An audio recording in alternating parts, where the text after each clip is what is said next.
Hello again, everybody. If it's your first time with us today, welcome, and if you've been here before, welcome back. We're continuing our series on coverage from the Florida State Championships, moving on to Sunday, Day 3's action of this exciting 4-day event. I was able to play down in St. Petersburg, and heading into Day 3, 3 wins out of the last 3 rounds, tied at the top of the leaderboard, and getting to play on board 1 in round 4. Always a fun and exciting moment. Now, with each of our videos and with every day, we're going to try to focus on a different theme. And for the theme today, what I want to talk about is the double-edgedness of preparation. So we're going to look at 2 games from today that were both played on Sunday. And in the first game, we're going to see that I had a very large amount of opening preparation prepared, and let's see how that affects us in that game. And in the second game, I had very little opening preparation prepared, and what we're going to talk about is not only the ability to achieve good positions, but the ability to make sure that mentally we are engaged in the game we're playing, and that's what I really want to focus on when I talk about the double-edgedness of preparation. So let's go ahead, dive into this first game, and see just what it is I'm talking about. So, in this game, I had the black pieces against Alexander Luzitsky. He managed to break the expert level barrier by the end of this tournament. So 1945 going into the tournament, he broke 2000 by the end. A very good showing from Alexander in this game.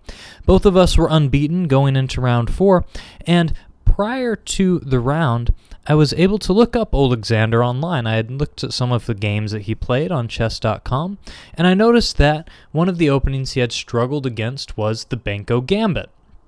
Alexander always played the main line, the classical setup to the Benko Gambit, allowing the capture on f1 by the bishop, playing the moves g3, putting the king over here, and getting the structure a lot like we see now.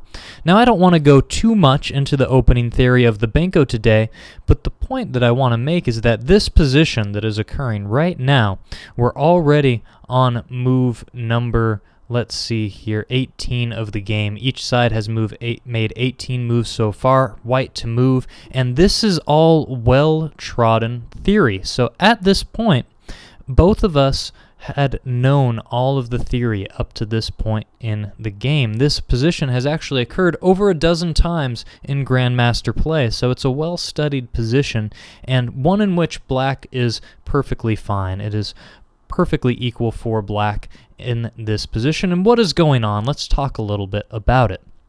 Well, in the Benko Gambit, black gambits a pawn on the queen side. So black is down 1 pawn in material right now. White has these 2 queenside pawns to black's 1. Now, in exchange for this, black is able to get a lot of play on the A and B files with his rooks. So my rooks are very active in the game. And you'll notice that my G7 bishop is also very active. This is a very beautiful bishop, much better than white's C1 bishop, which is tied down to the defense of B2. And this is the point behind black's play. He sacrifices this pawn, but in exchange, he gets very nice files for the rooks and a wonderful diagonal for the bishop, ample compensation for the loss of the pawn. Now, black also has just played the move knight to d6, blockading white's only pawn, which could be pushed forward here. There's a little bit of a weakness on e7, so black is somewhat tied to defending that with his b7 rook, and there's a lot of dynamism, things that could happen both ways. White could try to swing this knight toward the king side, try to start attacks over there, could try to develop this bishop, many different ideas and many different tries which have been played. And one thing to note is up until this point of the game, we played with a time control of 90 minutes for each side and a 30-second increment per move. So every time we made a move, we gained 30 seconds, and after 18 moves, I had still an hour and a half left on my clock, meaning that at this point, it had taken me about 9 minutes to make my 18 moves. And this is because, as I mentioned, I was still in preparation. I was very much going through moves which I had memorized, I knew ahead of time. And Alexander was doing much the same. I think he was at about an hour and 20 minutes. He had taken slightly a bit longer to get through to this point, but neither one of us had made a big think yet to this game. And what does that really mean for the psychology of the game? Well, Alexander's next move was bishop to g5, and this is not the most common try for white, but there's nothing objectively wrong with it. Now, bishop g5 forces black to make a choice. It's attacking the e7 pawn. So with black, you have to decide between one of two options. You can either defend this pawn by playing the move rook a to a7 and putting two defenders, maintaining all of the tension that exists in the position, keeping the bishop on the diagonal, all of these threats up in the air. Or black can choose to make a tactical response. And this is a very big moment in the game, and immediately we went from that preparation to having to make a critical decision with a lot of time on our clocks. But one of the things that can happen when we have everything memorized up to a certain point is that when we suddenly have to make a very critical decision, we suddenly have to switch gears and stay in that gear for the rest of the game.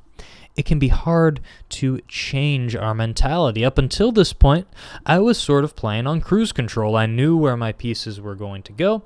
Everything was memorized. I had everything planned out. And now, after bishop g5, I no longer knew exactly what to do. I'm not afraid of this move, bishop to g5, but now I have to actually think. I have to actually play chess. And sometimes when we're so engrossed in our own preparation, it can be hard mentally to make the switch into playing chess. Now, in retrospect, the decision that I made, I think, is a decision which leads closer to equality, but one which practically I do not like as much. The computer likes my tactical response, but I actually quite like the move rook a7 in hindsight, and this actually has occurred once in Grandmaster play, but the reason I like this a little bit more than what I chose to do in the game is we're just maintaining the tension. These rooks are still very nice. Everything is defended on e7. Maybe we'll take on b2 soon. And simply we're asking white, what are you going to do? How are you going to make progress? What's your idea? It puts the question back to the white pieces. And I always like, in my games if I can, to make the other person make the decisions. You just can make everything easy for yourself, play calmly, keep everything secured, and force your opponent to make hard decisions. Well, I didn't go this way. I went for the tactical way, and part of the reason why was, boy, oh boy, do I just really love the move rook takes b2. This is the sort of move that is just so fun to play over the board in an actual game, sacrificing the rook on the b2 square. Of course, it's only a temporary sacrifice. We're going to get that material back, but sacrificing the rook for the pawn, and what is black's point? Well, after the rook recaptures on the b2 square, black can play bishop takes f3, and now white's rooks are skewered to one another. Black has already won back a knight and a pawn for the rook, and after the move rook a to b1, now black can take the second rook, and black has won back a pawn. Now remember, in the Benko gambit, black gambits a pawn, so in this position, black is not up a pawn, he was already down a pawn. He's only evened out the material, and this is part of why I think this is objectively incorrect. I was very enticed by the idea of rook b2 and saying, man, this is great, this is fun, I love the tactics, but black is not up any material at the ends of the exchanges. It's simply back to even, and now there's not as much compensation as there was before. There's no more beautiful bishop on the long diagonal. That's gone. There's no more rook on the b file, and white's rook has managed to go from a1 to b2, so white has managed to improve his worst piece. Black has pieces on the a file, and yes, things are objectively even, but suddenly white has an easier game than he had a few moves before, and that's why I don't particularly like my decision in hindsight. This being said, I really felt that things are okay for black, and the endgames all are going to work out to an even position and very drawish line. So I said, you know what? I'm going to offer up an endgame here and see if my opponent will trade off and go into that. So first f6, kicking the bishop away from its pressure on e7. And after bishop to f4, I played the move queen to a3. My point is very simple. If you trade off the queens here, we'll go into an endgame, and I have nice pressure against your a2 pawn, so you could try to trade off some pawns if you want. You could take my knight and play a move like rook to b6, but after the trades and everything enters into this rook and pawn ending, we are going to have a completely drawn position. White has a passed d pawn, black has a passed c pawn. The kings are not in such a manner that one or the other is going to be able to create enough threats against the other king. This is going to be completely drawn in this position. So this was what I was offering up my opponent potentially to go into. However, as soon as I made the move queen a3, I realized my mistake. And what is the mistake here? Well, I'm threatening the rook on b2 and offering the queen trade, but white has a way to keep the queens on the board and defend against the rook. And what move is that? Queen to e2. And as soon as I let my hand off the piece after playing queen a3, I saw this and I said, uh-oh. The problem with queen e2 is not that it's winning on the spot, but that it creates a lot of pressure down this e-file. I have to worry about my e7 pawn, I have to worry about threats of queen to e6 check, and it gives black many weaknesses to have to defend. Suddenly black is the one tied down to defense of his position, and that is not what I wanted. I simply wanted to go into that equal ending, achieve a nice easy draw, and move on to round 5 without any trouble, get the white pieces again. But no, queen e2, and now the tide of battle is turning. So what did I play next? Well, I went for the active role. Again, I really wanted to try to keep a little bit of double-edgedness. I wanted to see if maybe my opponent might slip up and give me a chance to go on the counterattack. After knight to f5, there are some very strong ideas that black can have with playing the move knight to d4, attacking the queen, and putting pressure on this f3 square. So for example, if white plays a move like queen to e6 check, and the king moves over, let's go ahead and put it on h8 for the time being.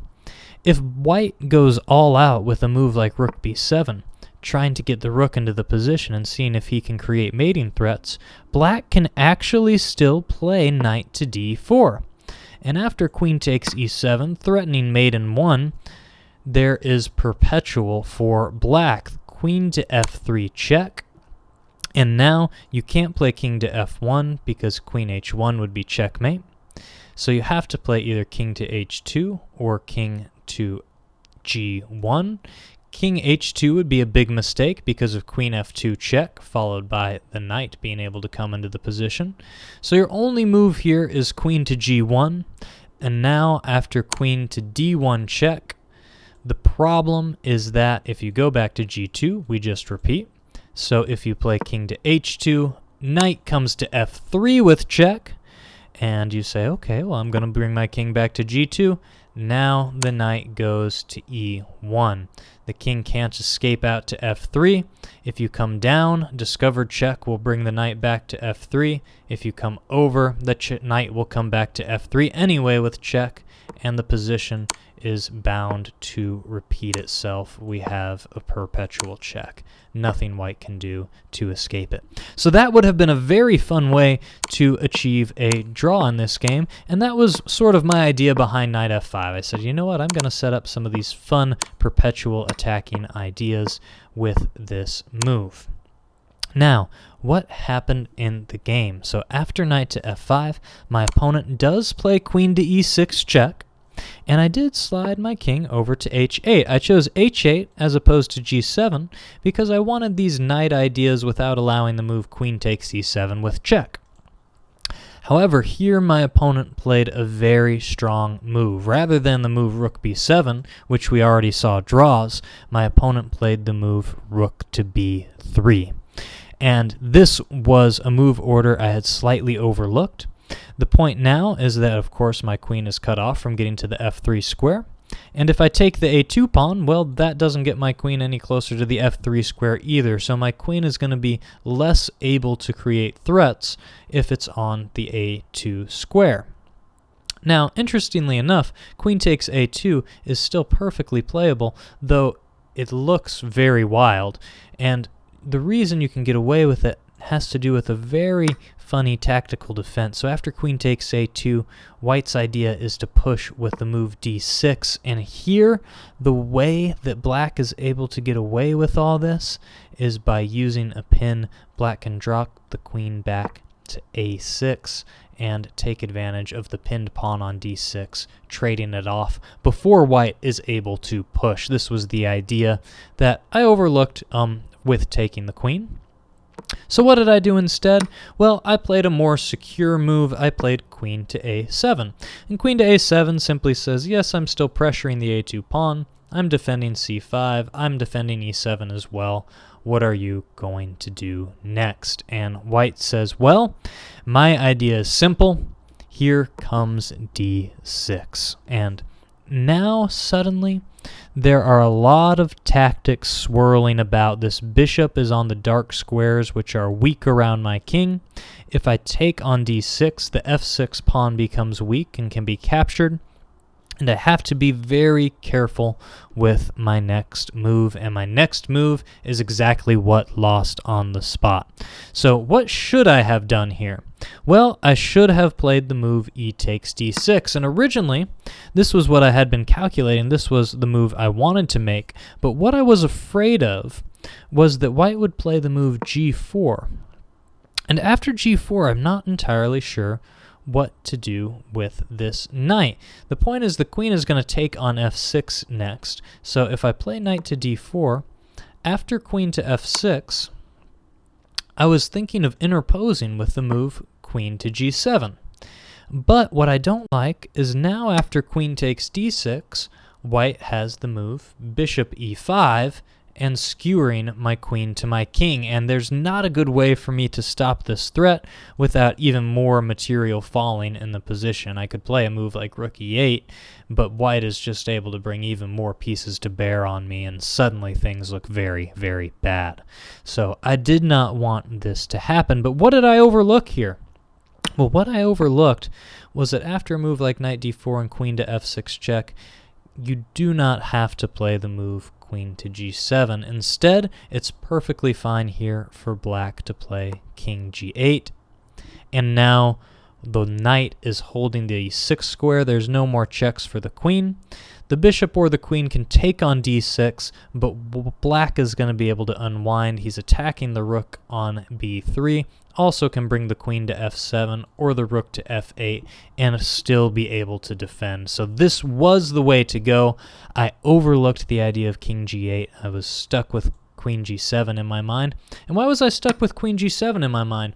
Well, my point was that after e takes d6, if queen f6 immediately, then queen g7 is perfectly fine, because we're attacking the queen, forcing white to do something about the situation, and this knight on f5 hasn't yet been kicked, so it's holding the knight over here, and you can't immediately take this pawn on d6. This would be perfectly fine for black immediately, and that's why I was concerned about, well, after g4, now queen g7 won't work. And again, I simply was overlooking this sidestep, these king g8 defensive ideas. So what did I play instead of e takes d6? I said, you know what? Maybe this threat of d7 or queen takes e7 or d takes e7, maybe this is a bluff. I'm going to call your bluff, and I tried to calculate it out, but there was one move that I missed, and I played the move knight to d4, saying, all right, well, you'd better have a winning attack now, because if you don't, I'm taking your rook, and then things are going to be all right. I'm going to be the one up material. And here my point was, if you take with the queen, queen takes e7, Well, now I'm just going to take your queen, and after the trades, I take your rook, and yes, you're able to defend your pawn with a move like bishop to d6, but in the end, it's only going to lead to a draw for white. My king is going to be able to come over and stop any of these pawns from promoting, and we'll have an equal ending, even though I have the exchange for a pawn. This should be a draw. So that was my idea in that position. However, what I overlooked was that after knight to d4, my opponent doesn't have to take the pawn.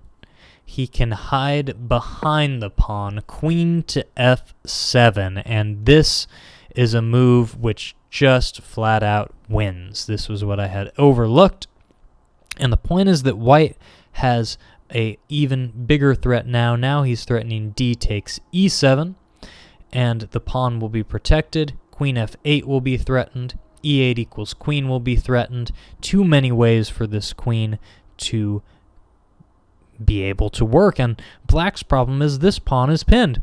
If I play e takes d6, then rook to b7 forks the queen and mating ideas, and unfortunately, no good defense is left. So, in for a penny, in for a pound, as they say, I went ahead, took the rook on b3, and said, well, you're going to have to prove your idea here. D takes e7 was played. Queen to b7 check. I'm trying desperately to bring this queen to c8 to stop his pieces from promoting. King to h2, queen to c8. Queen to f6 check, and unfortunately now we see the weakness of the dark squares, and we see why giving up this dark squared bishop, as beautiful as it was not the right idea for black. After king to g8, bishop to h6, and there's no way left for black to save this game. No good ideas. Of course, we can hang on another move by sacrificing the queen, but nothing worth playing in this position. So here I resigned, and a very nice win from Alexander Lizitsky. Well, let's go ahead and move on to round 5, the second game from Sunday's action. And once again, we talked about how in that first game, I was very hung up on my preparation. I spent a lot of time before the game in studying the positions and what might happen, and suddenly when those critical moments arrived in the game, I wasn't able to rise to the challenge. I wasn't in the state to actually play my best chess because I was too relaxed, and in this game, I did quite the opposite. Because of that, I decided to completely change my approach.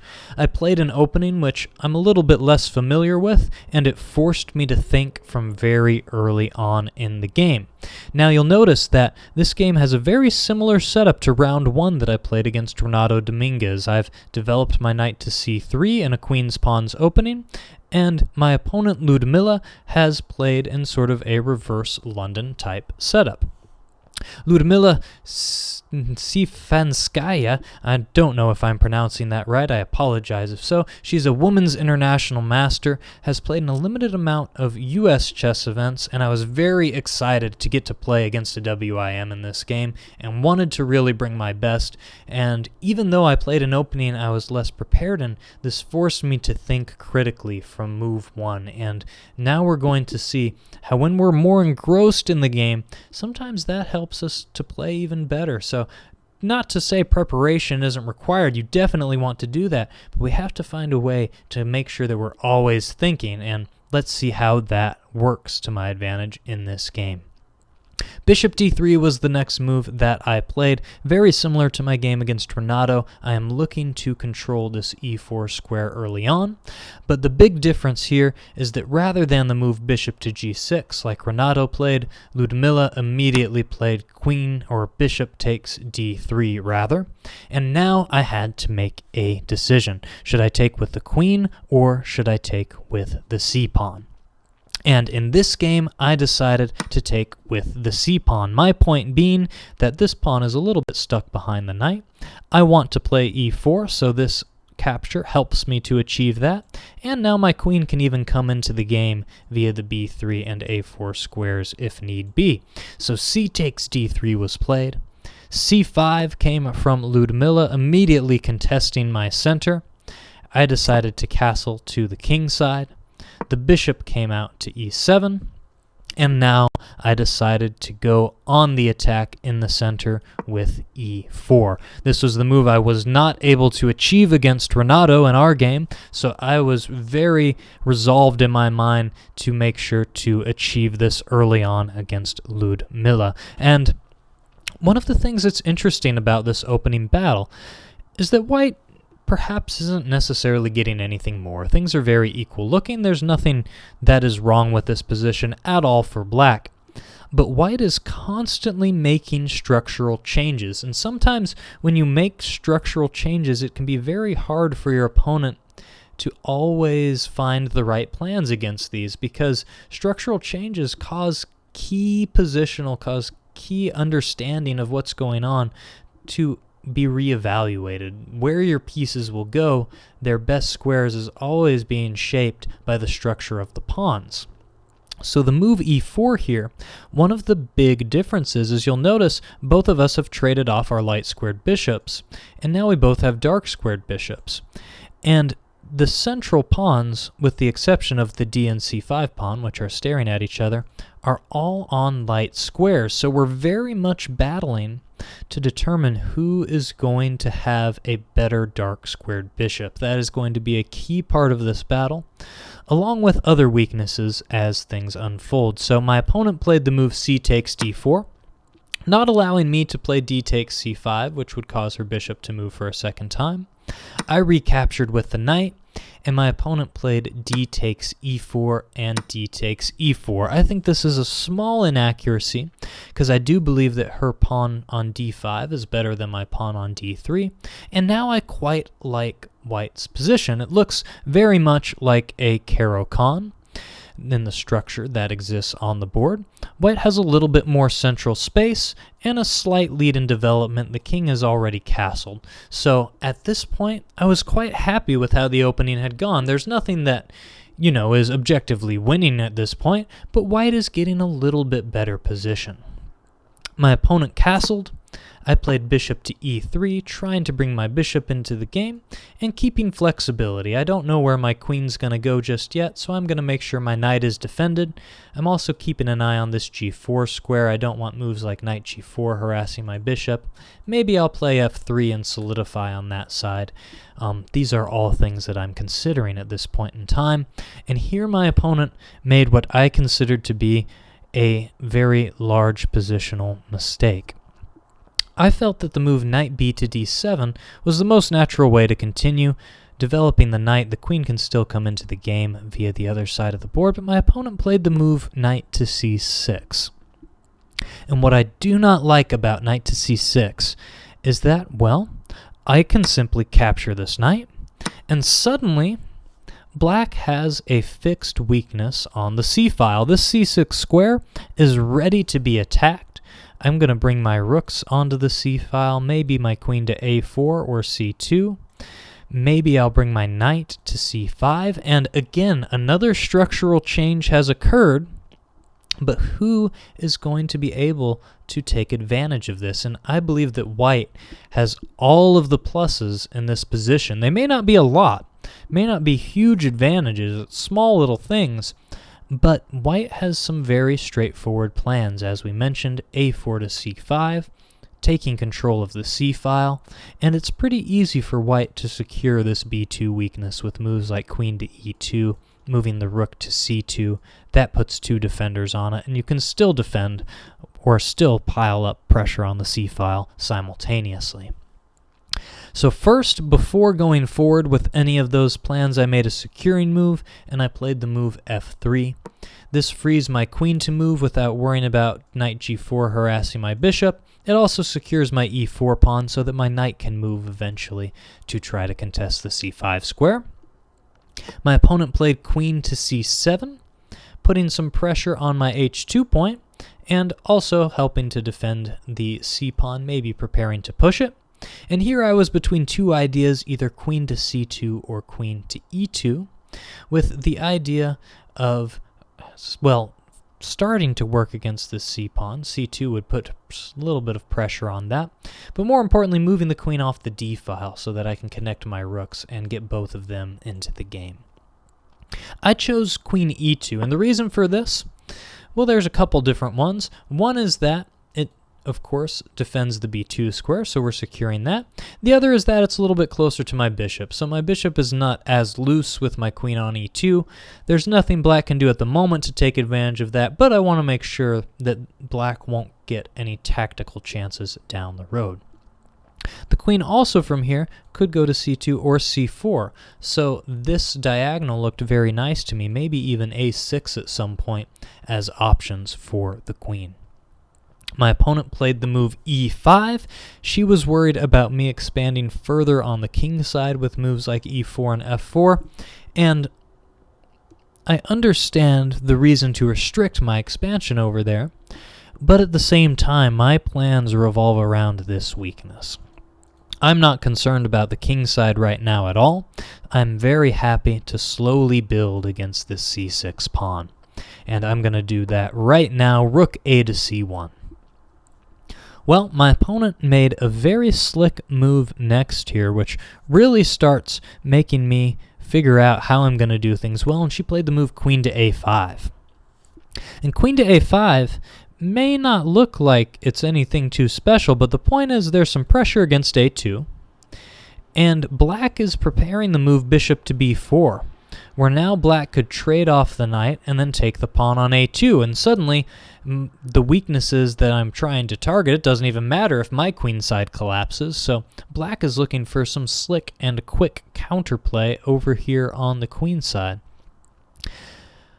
Part of the downside of playing queen e2 was that if my queen were on c2, I could play the move knight to a4, prepare knight to c5, cut the queen off, and everything would look pretty nice, but with my queen on e2, I can't quite do that.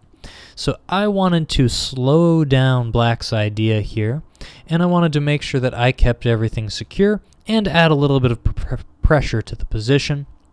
How do I achieve all of those things?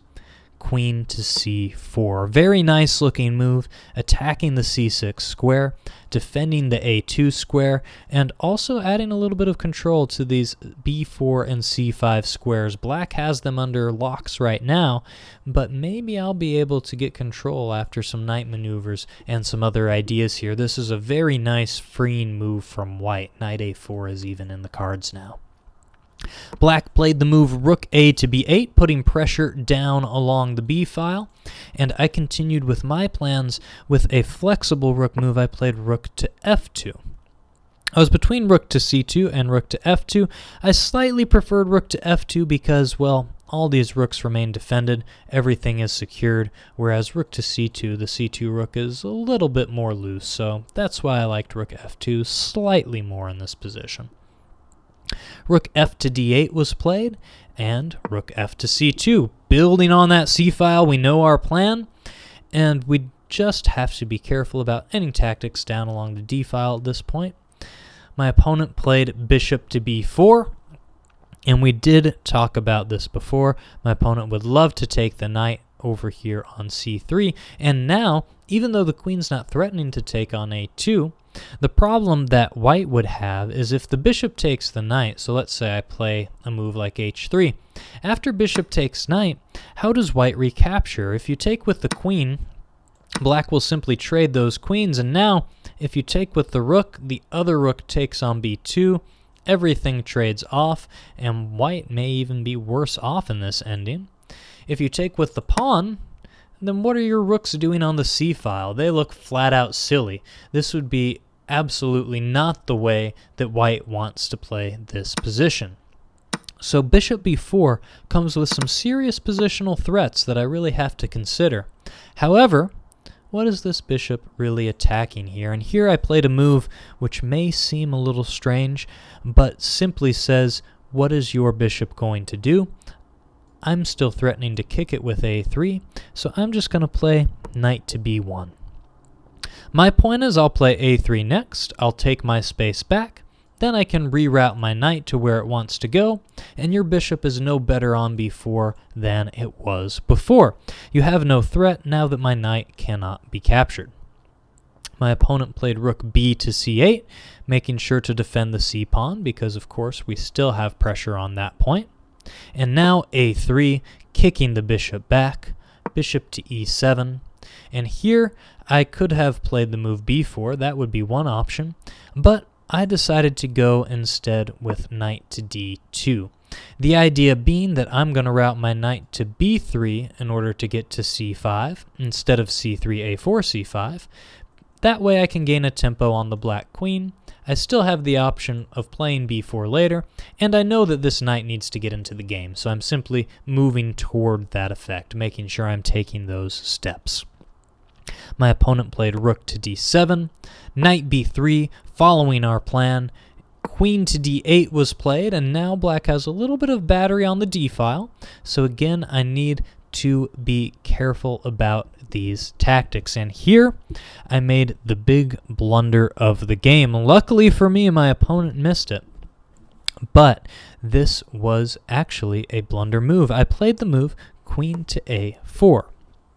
And what is my point behind queen to a4?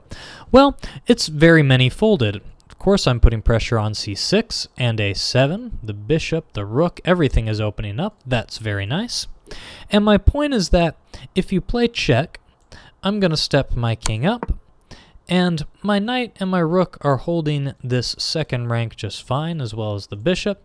So if you take my rook down here, well, I can simply recapture it with my rook, or even with my knight, and I don't have to worry about any more attacks. I've still got all my pressure going on down here. There's not a whole lot more that black can do to push through. Now, what is the downside? What did I miss here? Well, the point is that after rook d1 and king to f2, black actually has a better move. This is a very great point to pause your video and see if you can find black's winning idea. Black to move here and win. There's one way of doing it, and it's quite a doozy. See if you can find it. Well, if you're ready, let's go ahead and dive into it. And the idea is not just clearance, but a double clearance tactic here. So after rook d1, we leave the rook on d1 and play knight g4. Sacrificing a knight, well, what's the point? After f takes g4, bishop to h4.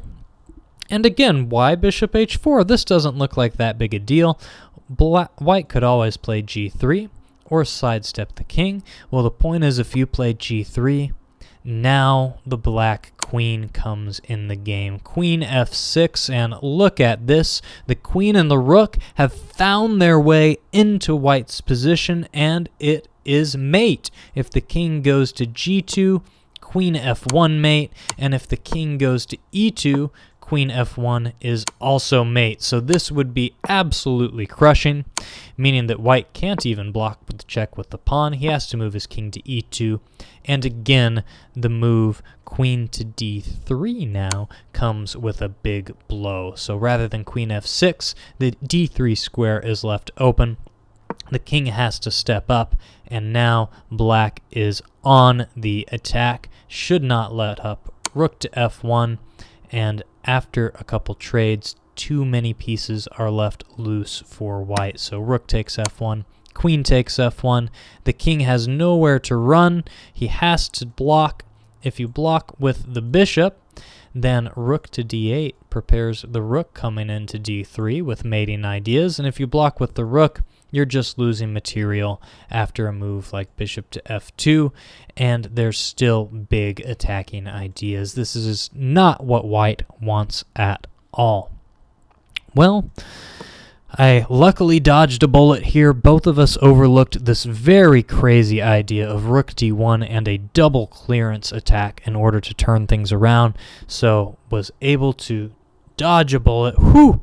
My opponent instead played h6, and now it is do or die time for white. Everything is set up. At last, it is okay to play rook takes c6. And here, the same tactics do not work out the same after rook to d2, partly because there's not a c2 rook that can be attacked, and Also, because there are back rank threats now of capturing on c8, so black really doesn't have any time to lose. Rook d1 is played anyway, and after king to f2, well, now my opponent had to settle for rook takes c1, and this was my point behind queen to c4. Now that my rook has taken on c1, I can simply recapture, and after a trade of rooks, my knight is holding the c2 square, and my queen is holding the d1 square. So look how the knight holds d3, the bishop holds d4, the bishop holds d2, and all of the entry points on the d file are covered by white's pieces. Very nice little picture here, even though the knight has retreated again. Finally, white is up a pawn and able to start pressing. a5 from my opponent, b4 is played in response, creating the passed pawn. We trade off pawns on b4, and then queen to c7. Well, my knight's defended, and c2 is covered by the queen, so b5 it is, and black's real threat there was queen to c5, pinning my pawn and trying to pick it up. So let's push that pawn on forward. Passed pawns need to be pushed. Bishop to c5 for my opponent, and of course if I take the bishop, queen can capture with check and win my knight, so I don't want to do that. And if I don't take the bishop, it looks like bishop takes e3 will win my knight as well, but how do I defend here? Queen to a8 check, a nice tactical defense, and after king h7, the queen comes to c6, cutting off black's pieces and being able to hold the position together. Black trades off the bishops to avoid the loss of material, and we're one step closer toward the end of this game. Queen comes to d8, and as soon as you think things are going to be easy, your opponent will never rest for you. You always have to find the right breakthrough. My opponent is threatening ideas of queen to d4, so I played knight to e2, just playing slow, trying to keep all of the counterplay off the table for my opponent. My opponent played knight to d7, and so I played the move knight to c3, heading for the d5 square. But what did my opponent do with knight d7? Well, not only is she preventing me from pushing b6, but also she opens up the g5 square. Queen g5 check. I drop the king back to f2, and now queen d2 check. And again, the knight retreats to e2. And now my setup here is very secure. You'll notice that everything is nice and safe. This knight has moved itself further away from the action. I'm threatening to push with b6. My knight is still holding the e4 square. But will my opponent go down without a fight? Not one bit. f5 from my opponent. And what is happening? Well, the threat is to push with f4 and try to get even further in my position. Also maybe capture and weaken my structure. Also, the knight wants to come in and join in the fun and be able to start creating mating threats against my king.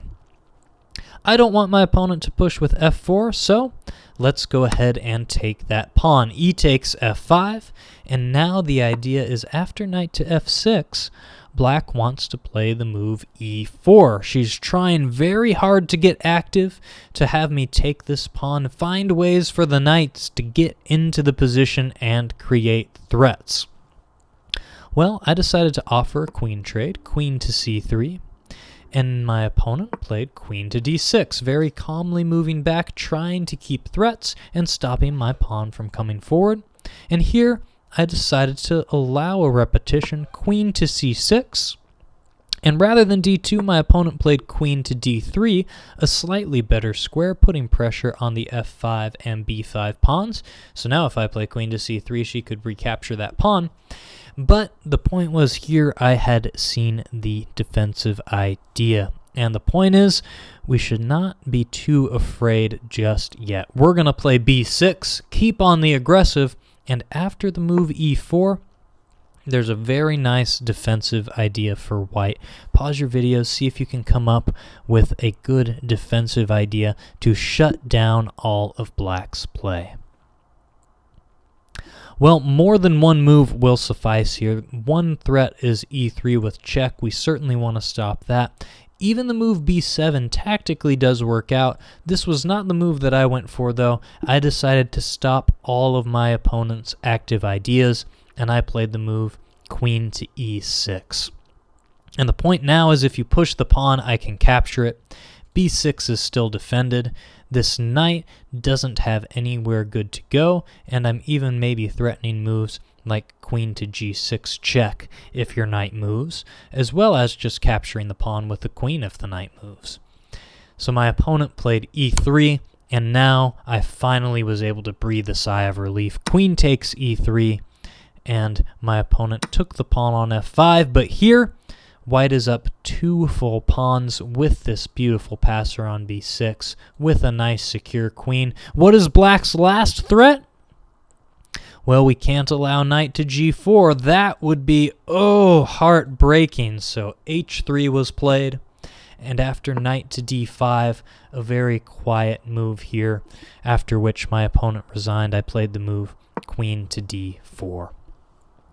And the reason my opponent resigned is that there's simply no more good active ideas for black. White has solidified everything here. The queen is guarding the h4 square. The knight's guarding the g3 square. The queen stops any checks on the diagonal. This queen is tied to the defense of this knight. Queen can always come to e4 and pin the other queen to the king and trade off. There's no more active counterplay for black. White will slowly manage to march this pawn down the board. Black will be stuck and will lose the game. So in this position, my opponent resigned, and as we talked about, our key theme for the day, the double-edgedness of that preparation. In game 1, things slipped away, and I wasn't mentally engaged all the way with the battle. In game 2, yes, there was one tactical moment where maybe my opponent missed a shot, but it was a very tough tactic to find, and I would nod my hat if I had lost in that way, but I was certainly in the battle the whole time in game 2, and a very nice way to positionally grind down and show the win. So definitely still work on your preparation. You want to have the best openings you possibly can. But in your games, make sure that you're always ready and willing to rise to the challenge. You can't coast on preparation alone, and you have to lock in and be sure to play your best chess. So next video coming up will be part 4. We'll show you the final round game in part 4, so keep an eye out for that. Hopefully you're able to take something away from this game, and wishing you best of luck in all of your games to come. If you enjoyed the video, be sure to like, post any comments, and share via the buttons below. Check out our website at chesswithnick.com for further video, more content, and any postings on lessons, further video analysis, or written analysis that you may be interested in. And be sure to check out our YouTube channel, Chess with Nick, on youtube.com. Have a great day, and wishing you best of luck.